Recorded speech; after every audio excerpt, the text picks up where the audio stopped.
Kailan ka po ba nagsimula manigarilyo? At nung mga panahon na yon, sino-sino ba yung mga nag-udyok sa inyo na manigarilyo?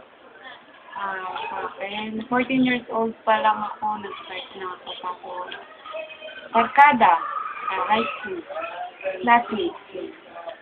Pangalawa pong tanong, alam niyo po ba kung ano-ano ang mga masamang maidudulot nito sa kalusugan niyo? Oo, kasi sa school pa lang naman, tinuturo na yun. Tsaka mga doktor.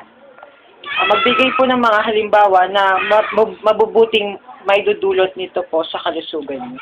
Kung pakalma siya, tapos pag walang ginagawa, parang pampalipat oras. Pang-apat pong tanong, ilang stick po kada araw na nagagamit niyo sa pagsigarilyo? Siguro may isang isang. Pwede po ba kayo magbigay ng mga mensahe sa mga kabataan na gumagamit na o magbabalak pang gumamit ng sigarilyo? Siguro wag na lang, kasi mahirap bitawan pag umpisahan mo na. Maraming salamat po sa mga pagsagot. Ng ano man.